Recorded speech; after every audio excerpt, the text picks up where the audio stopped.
Franz Hartmann from the Ontario Greenbelt Alliance to the 905 podcast. Thanks for joining us today. Thanks for having me. So probably the best thing to just get us started is give us a quick explanation of what the Ontario Greenbelt Alliance is and how it came into being. Sure. The Ontario Greenbelt Alliance has been around, well, since before 2005. It's really a group of organizations and individuals who care about protecting, preserving, and growing the Greenbelt. And I mean, when you say members, I mean, it's a pretty impressive list of members, and the members are organizations in their own right. I mean, just looking at your website here, you've got Green Durham, Greenpeace Canada, Grand River Environmental Network. I'm just going through the G's, as you can hear here. Yeah, it's a great group, great network. We have really small groups that are perhaps in the northwestern part of the Greater Golden Horseshoe, like a watershed group, all the way to really large organizations like Environmental Defence Canada, and groups in between. Environment Hamilton is part of this. In fact, Linda Lukasik, the executive director of Environment Hamilton, she's on our steering committee. So it's people and organizations who care about the Greenbelt and care about the issues that are related to the Greenbelt. And obviously, you know, the reason we wanted to speak to you right now is because of the announcement by the provincial government that they, well, let's try and use their explanation as they're going to move sections of the Greenbelt somewhere else. And something that we've talked about on this podcast is kind of the need for all the the many environmental groups to kind of cooperate in a similar way that the unions did recently with regard to the education workers strike.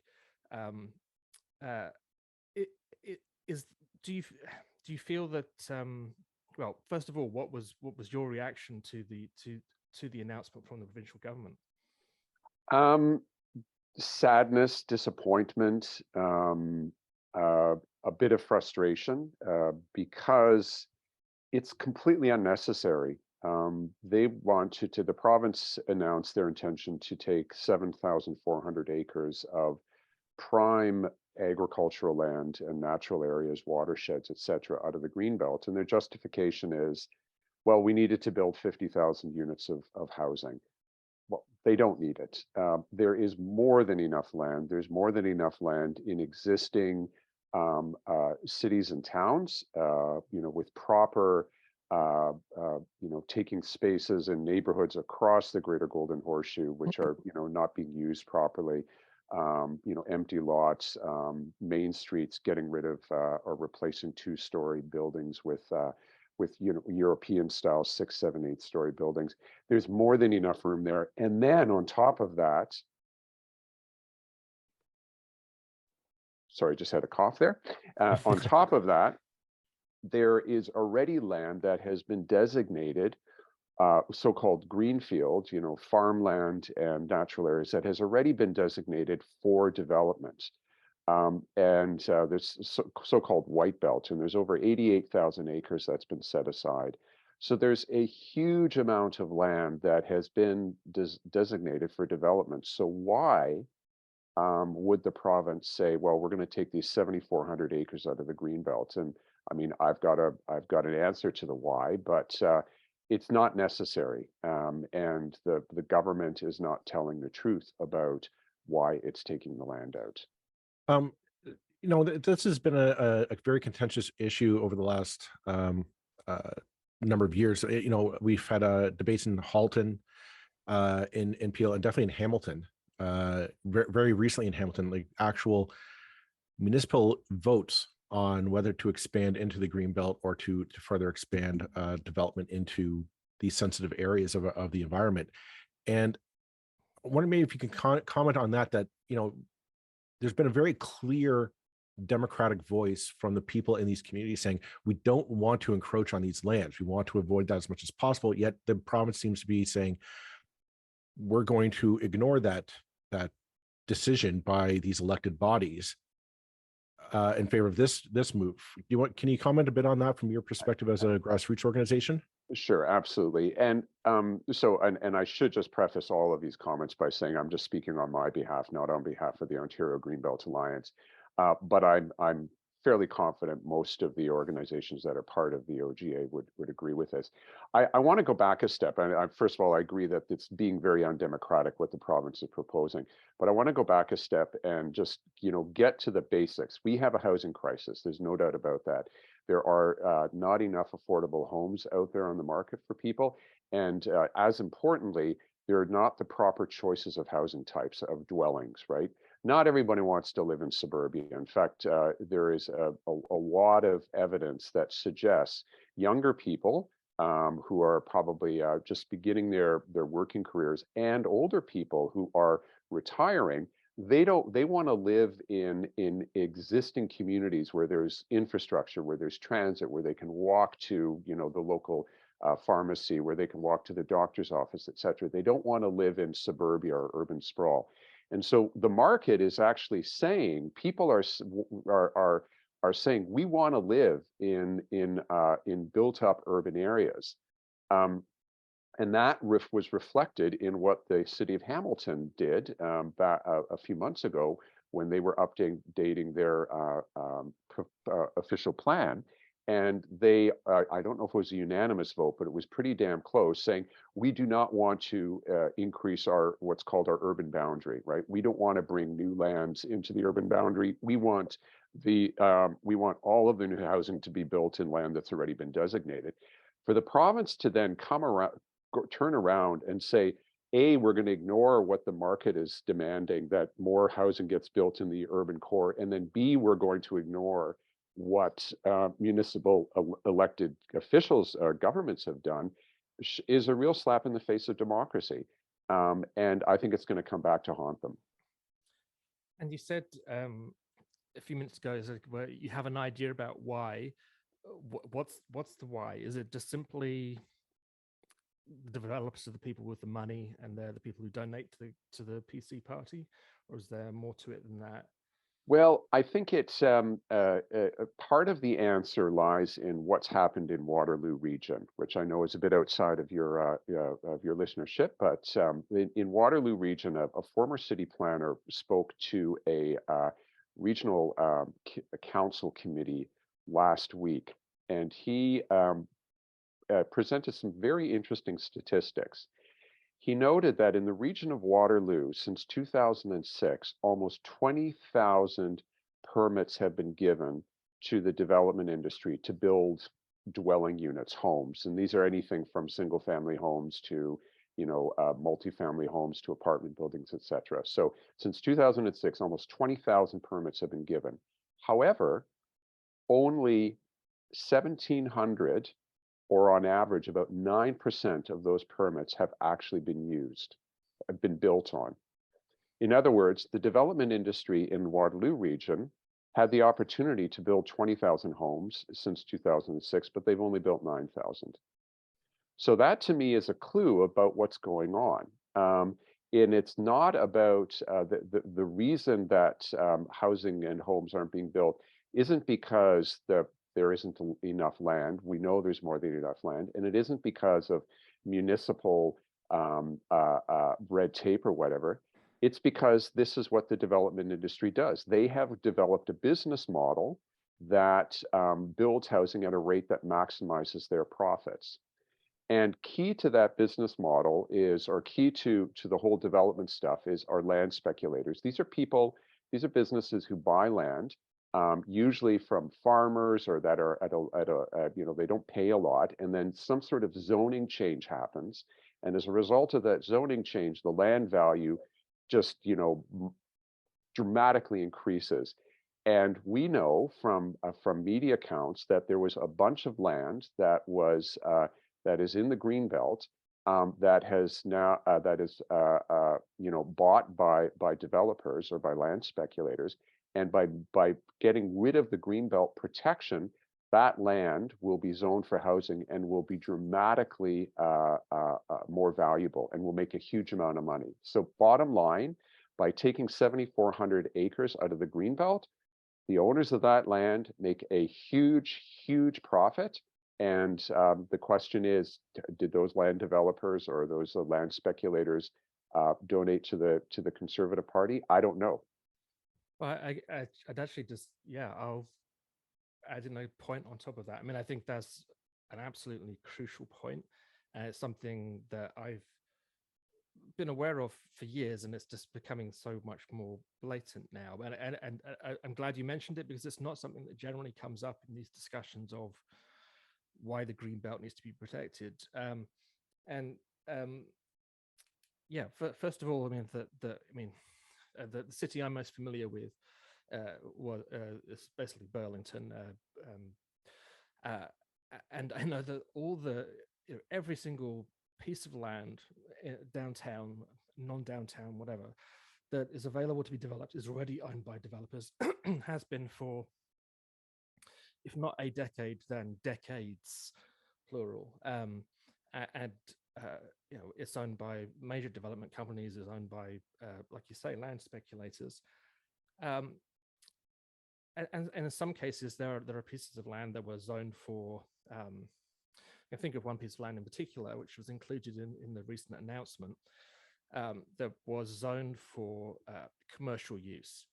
And the owner, I won't mention their name, but the owner of that piece of land is a prominent donor to the local Conservatives, and has long wanted to have that converted to residential. And the city would not do that. And there's good reasons why they didn't want to convert that to residential, because there's a shortage of commercial land in Burlington. And if we want to employ people, we want to have places where people can work. You don't want just to be this residential dormitory town. So the connection between that company and the Conservatives is open for all to see. The long history of donating, and hey presto, this piece of land has now been changed to residential zoning, which means that you can put houses on it, whatever. It's one of the few pieces of green space actually within the boundaries of the city of Burlington. So yeah, this is absolutely what has been going on, and the sheer, the bigger point that everything is already owned by developers, unless they're currently buying it to begin speculating on it. That they're buying land that is zoned never to be built on. Well, why would you do that unless you believe you can sway the government to open it up for you? We saw this with the Highway 413 as well, I believe. Now, this is a very non-journalistic kind of rant that I'm going on here, but I just want to sort of drive it home to people, just the exactly how this works. And I think you've really set it out in a very interesting way there with the sheer numbers that are going on in Waterloo. There's no question mark at the end of that statement, but is there anything else you want to sort of add on that point? Well, I think that the key thing to add on is it doesn't have to be this way. There are developers in the Greater Golden Horseshoe, in particular, including in Waterloo region, that are actually making money doing really good development, building the sort of housing that younger people and older people want. I don't know how many of your listeners have gone to downtown Kitchener or downtown Waterloo recently. Waterloo's my hometown, so I get back there fairly regularly, and it's utterly transformed. It's slowly but surely becoming like a European style city, which is beautiful. People can walk, etc. There's people live close to where they work and where they shop and where they play. This can all be done, and there are some developers who actually have figured out, okay, we can make money off of this, and they're the ones that should be supported, right? And by supported, I don't mean where public dollars have to go into their hands, because they're making good, decent profits. But that regulations and rules, there's something called Bill 23 that some of your listeners will have heard about. Bill 23 is essentially dropping an atomic bomb on the planning process in Ontario and the environmental protection process, and just completely upsetting it. it's opening up developers who make money off of sprawl style development at the expense of developers who want to build, appropriate housing. But the other key thing to keep in mind is that many of your listeners will rightly be concerned with the affordability issue. It's one thing saying, okay, I've got choices of going into a condo or a 3-bedroom above a main street, but there are many of your listeners who probably are having very difficult time making ends meet. The reality is we have spent the last 30 years hoping, praying that somehow or another the development industry, the private sector development industry, is going to build affordable housing, and they haven't. They just, that's why we're in this affordability crisis. And it's time again for all levels of government to come together like they did in the 1970s and say, okay, we're going to become, quote, developers. We're going to invest money, hire on construction companies to build truly affordable housing, and then let them be run by not-for-profits like housing co-ops. We have housing co-ops across Ontario and Canada that have been providing really good affordable housing for a long time. It's time that we get that government back involved in developing and building affordable housing. If nothing else, doing that will actually create competition, which doesn't exist right now with other developers. Just force developers to go, you know what, maybe we better be a bit more, if we want to tap into this affordability thing, we're going to have to, at least the higher end of it, maybe we better offer more affordable units. So yeah, the good news is there are lots of solutions about how we can do things better. All of it requires the provincial government to stop creating or destroying the laws that allow good development to happen, and stop the provincial government from favoring sprawl type development, which has been devastating to the environment and to people's pocketbooks.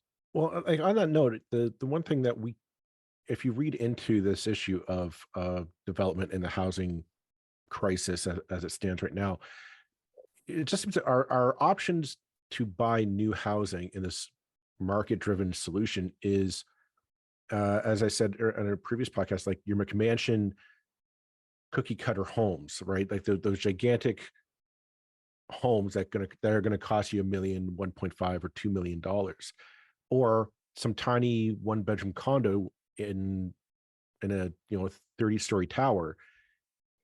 And there seems to me like there's a big gap there between different styles of housing. Like, it's not even a market, right? Like, that's not a market. Those are that's two styles of housing.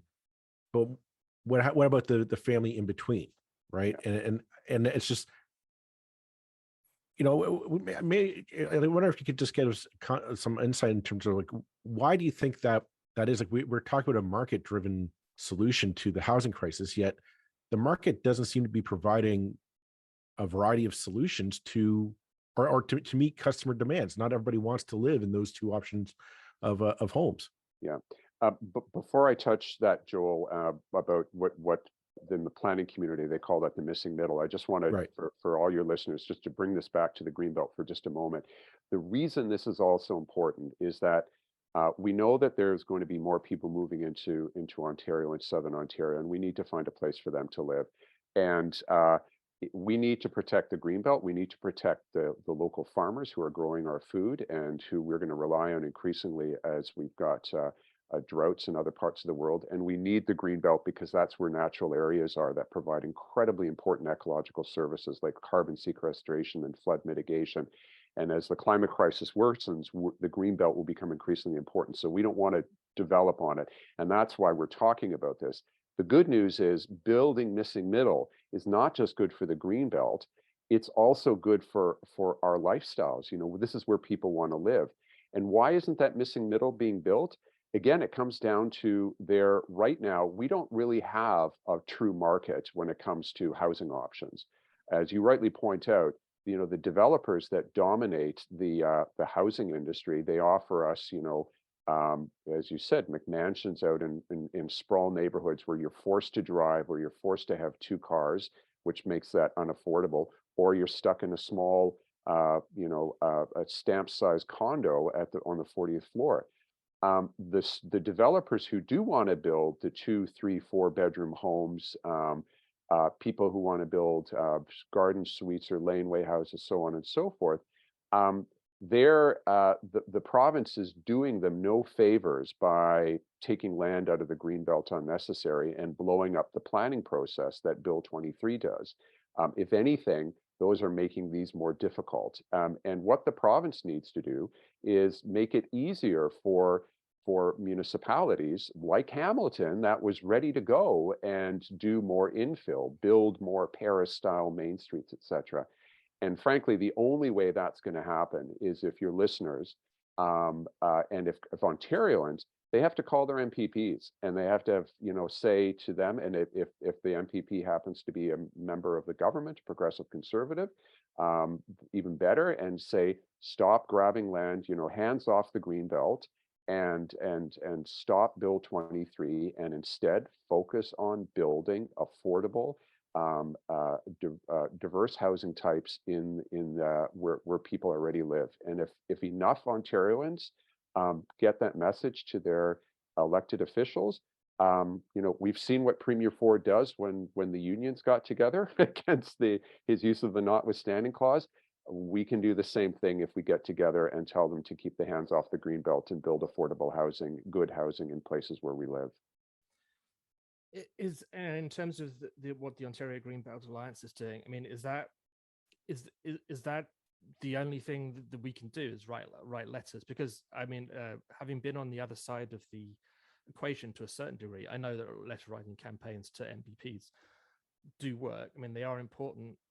It depends to an extent what the subject is and who it is writing the letter.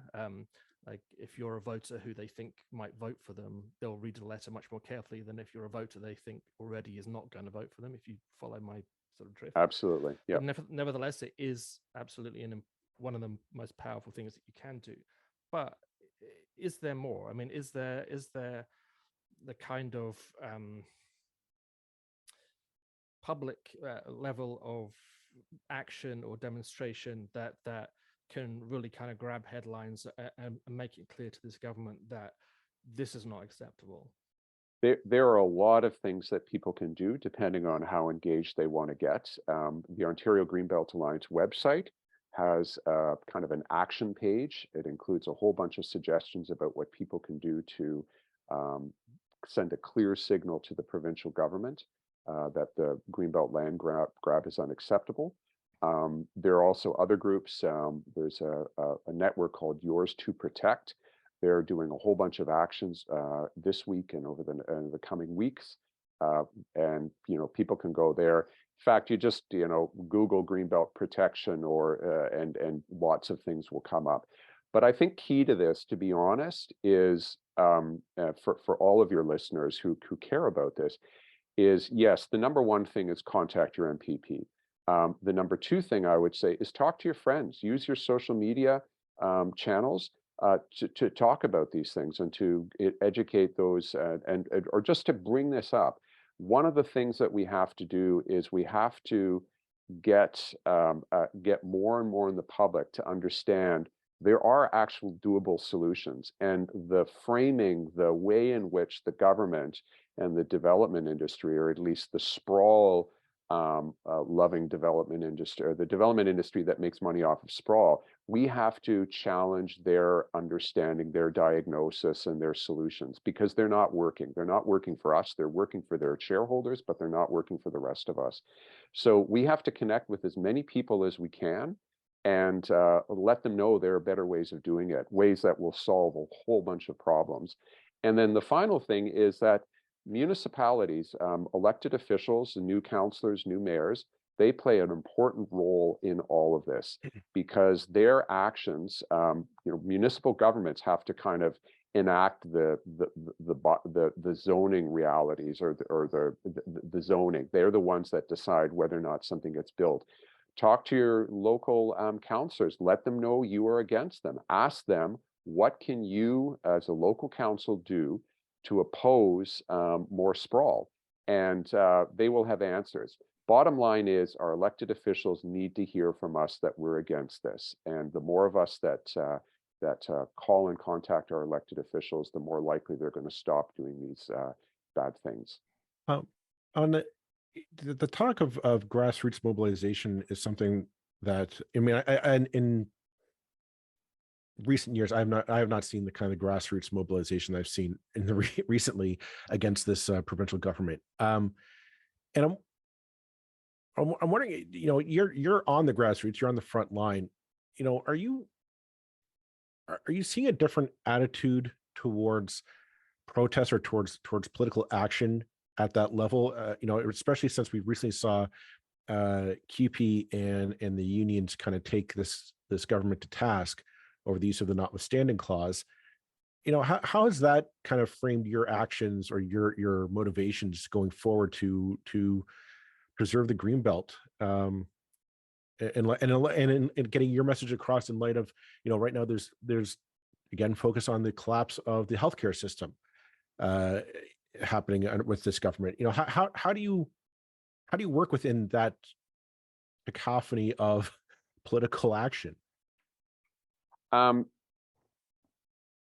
It's a good question. Well, I think what happened with the QP educational workers, that was an incredible moment in Ontario activist history. For the premier to kind of back down, essentially completely reverse course, that was, if not unprecedented, it happens very rarely. So I think that was a good shot in the arm to those of us who are upset with how the provincial government is behaving. You know, it's like, yeah, we can change things. Activism, I think, in my perspective on this, and I've been an activist in various ways for well over 30 years now, I think there is a change in that groups and sectors, kind of stakeholder sectors, if you will, who haven't traditionally worked together, are beginning to understand that the solutions they're advocating are actually very similar. And that means that they're beginning to see the benefits of working together and collaborating instead of working in silos. And I'm beginning to see that the Ontario Greenbelt Alliance is a perfect example of that. There are we've got members from the agricultural sector, from the environment sector, which in the past were seen as opposing each other.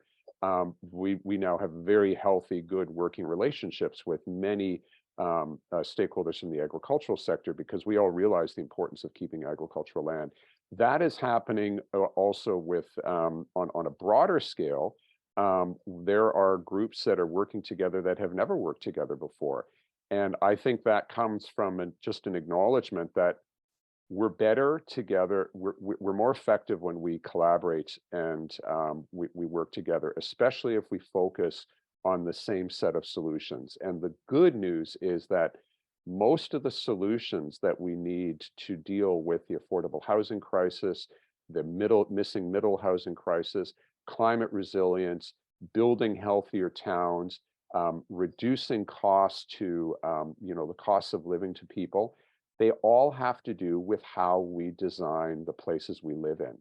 And if we can get the principles, the design principles right, you know what? We're going to solve all those problems simultaneously. Yeah, I mean, I think you're very much seeing from our song sheet to an extent, and not only that I felt for a long time, and I was involved a few years ago with a group that was branded, I think usually unfairly, as actually a bit of a NIMBY group, because it grew out of an organization that had been a reaction to a particular high-rise development in Burlington. It became more of that, and it doesn't exist anymore. But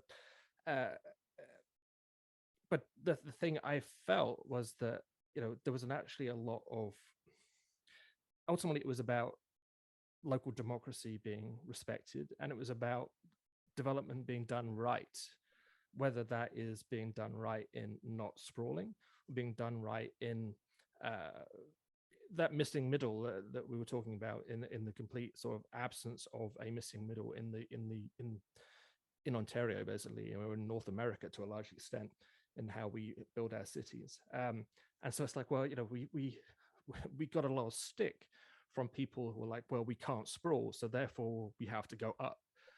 And I always felt that was an oversimplification. It's like, no, we have a lot in common. We can actually, now that group doesn't exist anymore.